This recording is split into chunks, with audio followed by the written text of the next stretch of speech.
Good evening. Hello. Hello.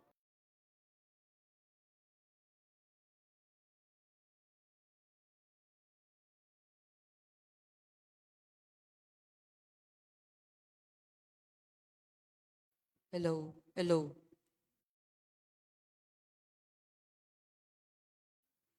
Good evening, my dear brothers and sisters in Christ. Monday of the second week of Easter. Let us include in our Holy Mass the following intentions. For the Thanksgiving of Benzonite Landscape, Lito and Lori Zapanta.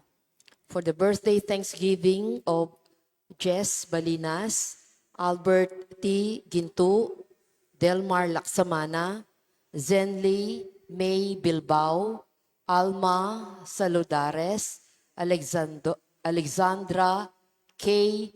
Ariam Torres.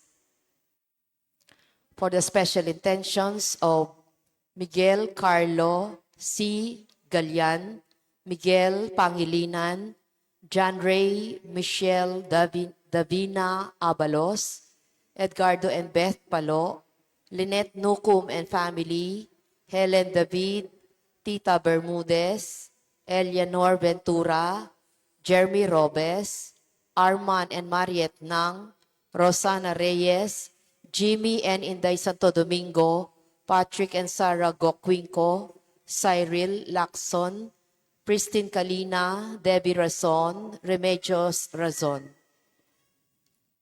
For the good health, speedy recovery, and healing of Raquel Yumiyako, Edric David, J.P. Rivera, Amor Velasquez, Marlene Ponce Santos, Emil Maniago, Nicanor Cruz, Atoy Bustos, Maylin Magtoto Anunciacion, Virgilio de los Santos, Victoria Aguas, Ramil Sunga, Mario Benson, Marie Regina Dizon, Rosalita B. Torres, Edel Umlas, Gloria Panlilio, Ernesto Dizon, Pat Ahos, Mea Jasmine Velayo, Rayonico Salvador, Leo Ferrazon, and for those whom we pray for healing.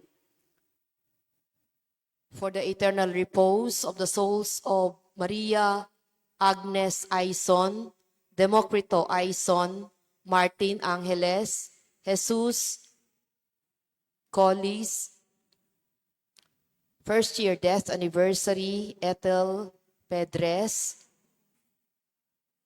Agnes Laines, Carlos Pinpin, Silvina Enriquez, Jose S. Soledad Go, Martin Maria Jesus Reyes, Angel Carido, Alan S. Malyari, Robin Bong Nepomuceno, Joshua Gabriel Makasait, Fernando Boy Razon Lingad, Jesus Balido, Daisy Razon Di Mabuyu, Maria Monica Bata, Remedios Saldana Kalilong, Rita Kalilong Hurtado, Rico S. Kalilong, Mara Kalilong, Henemino and Asuncion Umlas, Faustino Santa Maria Jr., Luciana S. Olalia, Elena Parico, Vicente and Ellen Tantamco, Alex Resurrection, Alejandro and Milagros Resurrection, Magno and Francisca Hipolito, Menandro Cortez, and all poor souls in purgatory.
Let us all rise and glorify the Lord by singing our entrance hymn.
In the name of the Father, and of the Son, and of the Holy Spirit, Amen. the Lord be with you. And with your spirit. Good evening po. Good evening po, Among. We celebrate our Monday Mass for the prayers of our church, for our personal intentions. For the times we have sinned, we ask the Lord to pardon us. Together we pray, I confess to Almighty God and to you, my brothers and sisters, that I have greatly sinned in my thoughts and in my words, in what I have done and in what I have failed to do, through my fault, through my most grievous fault. Therefore, I ask Blessed Mary, ever Virgin, all the angels and saints, and you, my brothers and sisters, to pray for me to the Lord our God. May Almighty God have mercy on us, forgive us our sins, and bring us all to everlasting life. Amen. Lord, have mercy. Lord, have mercy. Christ, have mercy. Christ, have mercy. Lord, have mercy. Lord, have mercy. Let us pray. Please remember your prayer. Call to mind your intention. Grant, we pray, Almighty God, that we who have been renewed with paschal remedies, transcending the likeness of our earthly parentage, we may be transformed into the image of our heavenly Maker. Through our Lord Jesus Christ, your Son, who lives and reigns with you in unity of the Holy Spirit, God, forever and ever. Amen. The Liturgy of the Word.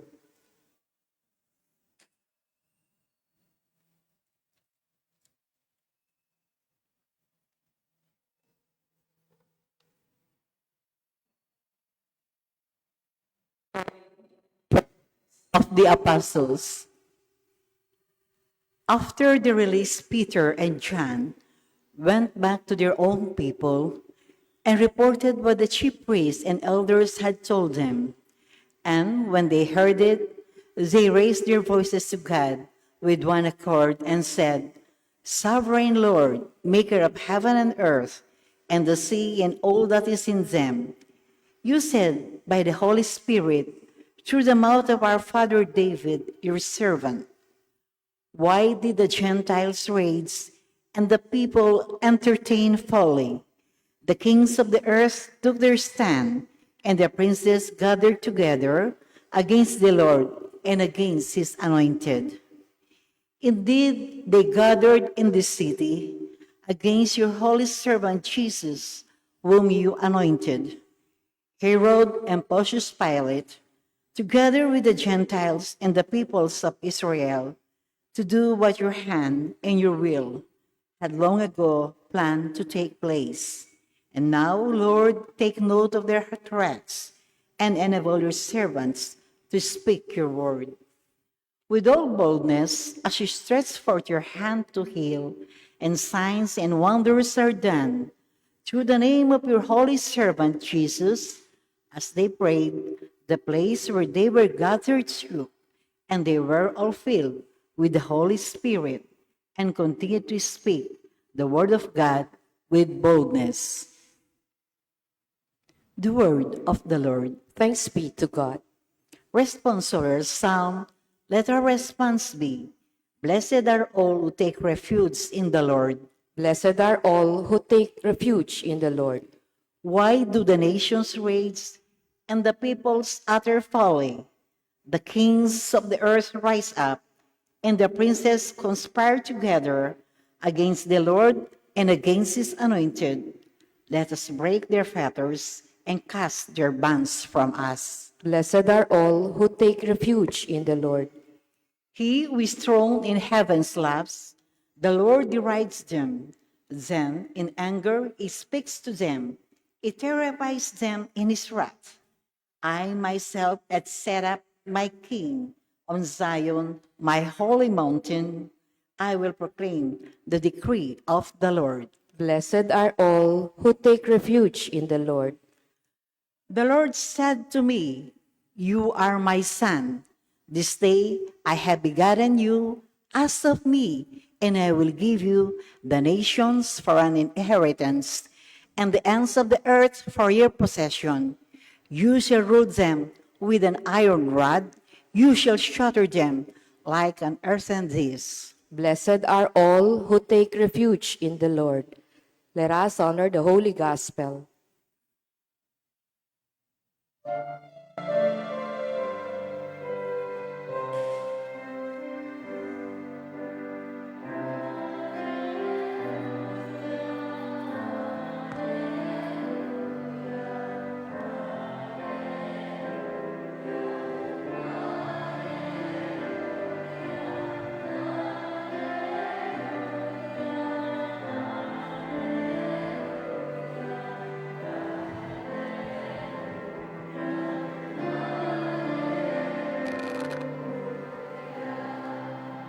All together, please. If then you were raised with Christ, seek what is above, where Christ is seated at the right hand of God.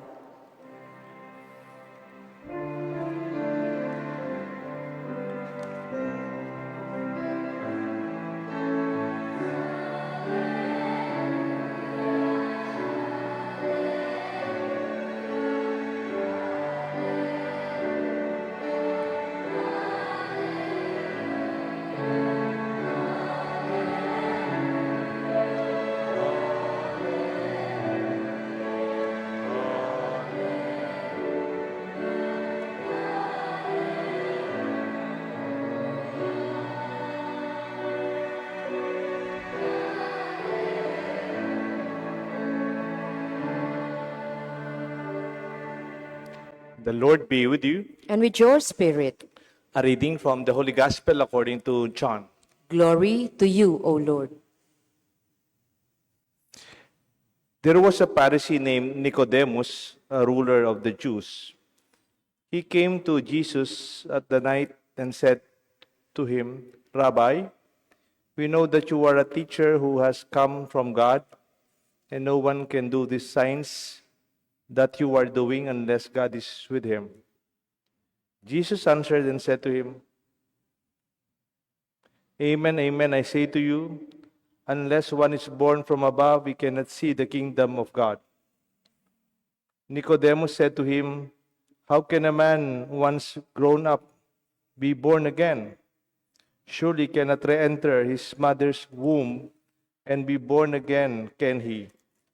Jesus answered, Amen, amen, I say to you, unless is born of water and spirit, he cannot enter the kingdom of God.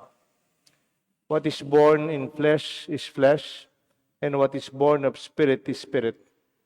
Do not be amazed that I told you, you must be born from above.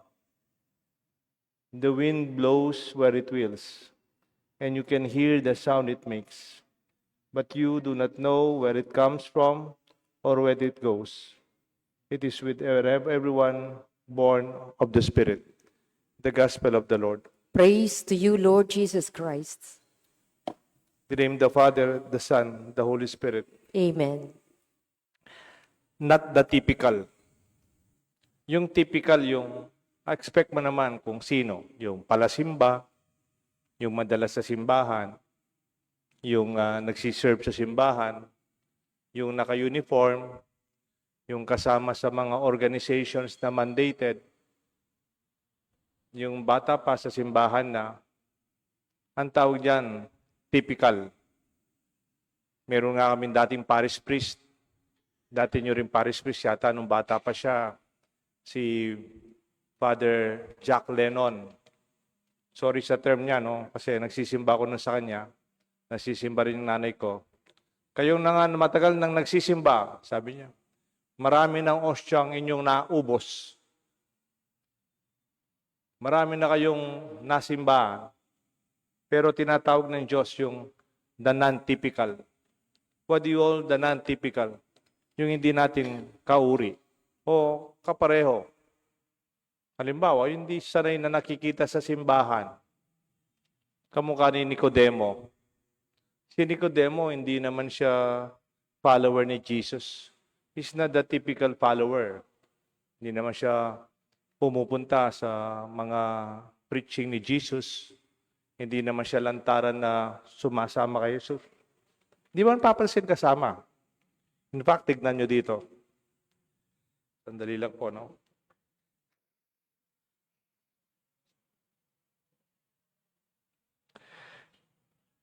He came to Jesus at night. Ano gusto sabihin nun?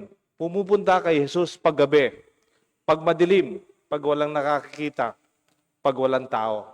Ano gusto sabihin? Patago. Hindi siya napapansin. Kasi, he's a ruler of the Jews. Siya ay mataas ang rangko niya sa mga Hudyo. Kung di ako nagkakamali, is part of the Sanhedrin. Yung Sanhedrin, parang Senate ng mga Jewish religion. Therefore, he's not a typical. Kasi yung typical na Hudyo, kalaban ni Jesus, yung mga skriba, mga pariseo, lalo na, at saka kamukha niyang nasa Sanhedrin. But Nicodemus is not the typical. Hindi yung sanay nakikita mo. In fact, even the followers of Jesus are not typical. Sina Pedro, hindi naman tinawag yan sa sinagoga. Tinawag yan sa bangka, sa tubig, nung sila'y nakababad sa kanilang trabaho. They're not the typical followers. Tignan nyo yung si Matthew. Matthew, nung tinawag, he's seated in his tax post. Nakapwesto siya dun sa tax collector. Tinawag siya sa kanyang opisina. He's not the typical. Hindi naman siya tinawagan habang nagsisimba o nagdarasal. You can mention more. San Agustin. He's not the typical saint. He's a teacher. A follower of different movements. We can mention more people. Francis is a son of a textile magnate. Mayaman sila, negosyante. And the call of the Lord comes from the non-typical. And we are also hopefully expecting more of them, inviting them. Sana tayo sa simbahan. Pag may mga taong kasama natin hindi masyadong typical, wag po kayong magalit kaagad. Halimbawa, may nakatabi ka sa simbahan, ang dami-dami niyang tato. O kaya, mahaba ang buhok na lalaki. O kaya, yung dating niya, hindi typical na pasimbahan. Actually, the Lord calls them also. Halimbawa, sa karanasan ko, naranasan ko mga taong banal. Nakita ko, nasa construction din. Yung mga tumutulong dito, contractors. Yung tumutulong sa project natin sa sementeryo, contractor, business people, mga engineers, mga architects, architecture, engineering, business, construction. They are not designed for religious things, but they help us in our faith. Ganon din sa simbahan. May we be welcoming people like Nicodemus in our life. Sabi nga minsan, sinabi kay Nicodemus, I have seen you under the fig tree. Nabigla si Nicodemus. Anong gusto sabihin ng nasa ilalim ka ng punong higera? Ang gusto sabihin noon, ikaw nag-iisip, nagbabasa, at hinahanap mo ang salita ng Diyos. that Jesus knew the deepest longings in the heart of, of Nicodemus. Actually, Nicodemus, from the beginning, he was even he was even sarcastic about Jesus. Kasi, like a typical Jewish leader, meron siyang typical din sa kanya yung, he's proud of himself and he looked down on other people. Take note, Jesus is from Nazareth. Nazareth is not a well-known place of holiness. Parang yung mga taga-Nazareth, parang taga-lugar na hindi magandang lugar. Mga lugar ng mga basogrero, siguro mainit yung ulo. Even Jesus, when he went to his own place in Nazareth, he was even rejected. Ganun ka titigas yung ulo ng mga taga-Nazareth. And then kasi somebody invited him, Philip yata, come, let us see the Lord. Let us see Jesus. He preaches and he performed many miracles. Tapos sumagot ba naman sino yan? Jesus of Nazareth. Tapos sumagot ba naman si Nicodemus nung early days? Is there anything good that comes from Nazareth? Mayroon bang mabuting nanggagaling sa Nazareth? Look at how snooty how he looked down on others, especially those coming from Nazareth. And yet here, he visited Jesus at night, patago, to protect himself. And yet, we know that there are more people the Lord invites who are not typical in their own holiness. Pwedeng hindi sila lumaki sa simbahan. Hindi sila sanay magsimba. Hindi sila typical na pamilya ng mga banal. Pero tinatawag pa rin ng Diyos. And let this be our good news. Let us celebrate the presence of people who are not typical. In that way, we express the way Jesus invites all of us, wherever we may be coming from. The Father, the Son, and the Holy Spirit. Amen. In Jesus' resurrection and glorification, the Father sends the Holy Spirit as the living water that wells up into eternal life. Let us ask the Lord of the greatest of His gifts. Lord, send us your Spirit. Tayo po lahat. Lord, send us your Spirit. Send your Spirit upon the baptized, that they may have the confidence to call you Abba, Father. We pray. Lord, send us your Spirit. Send the spirit of wisdom and counsel on religious and political leaders, that they may work for your glory and the good of your people. We pray. Lord, send us your Spirit. Send your Spirit like a dewfall upon those who are burdened and tired of life, that they may be refreshed and their strength renewed. We pray. Lord, send us your Spirit. Send your Spirit to bend the stubborn heart and will, and lead the wayward back to you. We pray. Lord, send us your Spirit. Send us your Spirit with his sevenfold gifts, that we may continue to speak your word with boldness. We pray. Lord, send us your Spirit. In silence, we offer to the Lord our personal intentions. Father, you instruct the hearts of the faithful by the light of the Holy Spirit. Grant that the same Spirit we may be truly wise and enjoy His consolation. We ask this through Christ our Lord. Amen. The Liturgy of the Eucharist.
Pray, my dear friends, that this sacrifice may be made acceptable to God the Almighty Father.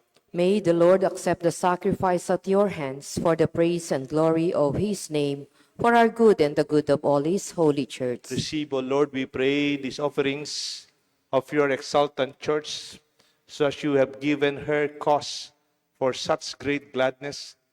Grant also that the gifts we bring may bear fruits of eternal happiness.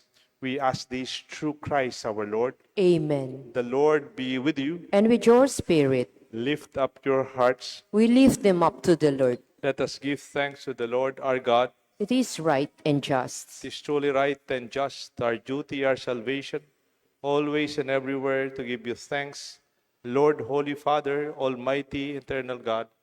He never ceases to offer himself for us, but defends us and even pleads for our cause before you. He is the sacrifice victim who dies no more. The Lamb once slain lives forever. Therefore, overcome with paschal joy, every land, every people exalts in your praise. We sing together the hymn of your glory, and together we acclaim.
You are indeed holy, O Lord, the fount of all holiness. Make holy, therefore, these gifts, we pray, by sending down your Spirit upon them like the dew fall, that they may become for us the body and blood of our Lord Jesus Christ. At that time he was betrayed and entered willingly into his passion. He took bread and gave you thanks, broke it, and gave it to his disciples, saying, Take this, all of you, and eat of it, for this is my body, which will be given up for you.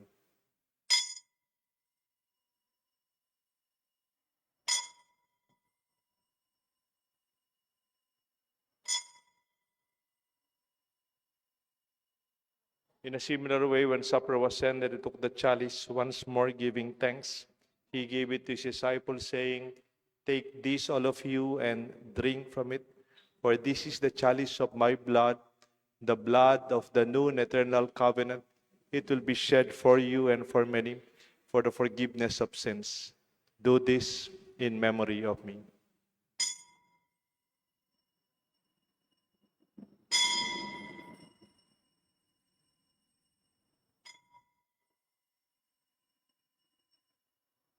Let us proclaim the mystery of faith. When we eat this bread and drink this cup, we proclaim your death, O Lord, until you come again. Therefore, as we celebrate the memorial of his death and resurrection, we offer you, Lord, the bread of life and the chalice of salvation, giving thanks that you have held us worthy to be in your presence and minister to you.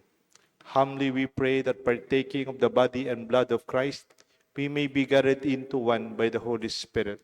Remember, Lord, your church spread throughout the world and bring her to the fullness of charity, together with Francis, our Pope, Florentino, our Archbishop, and all the priests and all those who serve you in our church. Remember your servant, Pope Francis, whom you have called from this life to yourself. Grant that he who was united with your Son like his, in a death like his, may also share in his resurrection. Remember our brothers, our sisters who have fallen asleep in the hope of the resurrection, and those who have died in your mercy, welcome them into the light of your face. Have mercy on us, we pray, with the Blessed Virgin Mary, Saint Joseph, her spouse, with the blessed apostles, and all the saints who please you throughout the ages, we may merit to be co-heirs to eternal life, and may praise and glorify you through your Son, Jesus Christ. Through him, and with him, and in him. O God, Almighty Father, the unity of the Holy Spirit, all glory and honor is yours forever and ever. Amen. At the Savior's command and formed by divine teaching, we dare to call God our Father.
Deliver us, Lord, we pray, from every evil.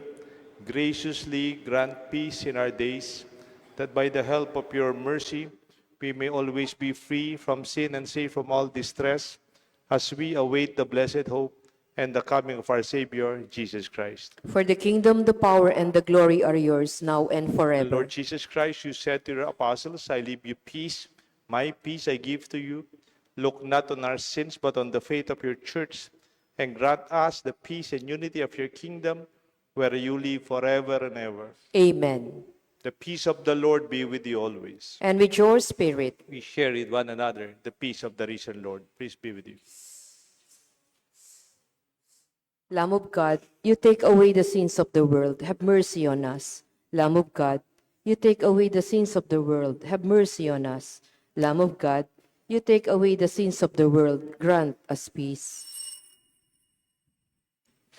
Behold the Lamb of God, behold him who takes away the sins of the world. Blessed are those called to the supper of the Lamb. Lord, I am not worthy that you should enter under my roof, but only say the word, and my soul shall be healed.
Let us pray.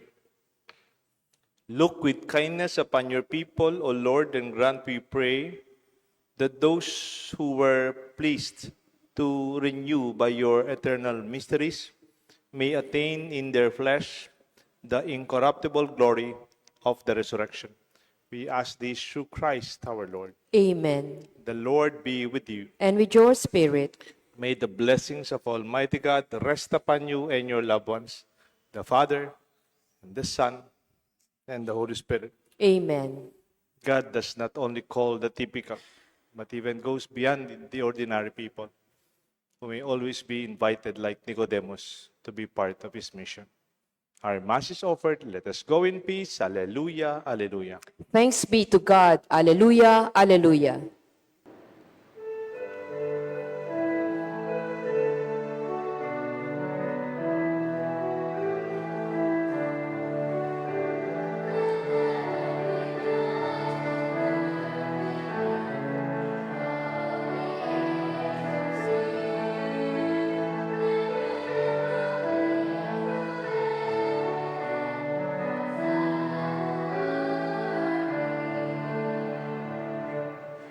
O sacrament, most holy, O sacrament divine, All praise and all thanksgiving be every moment thine.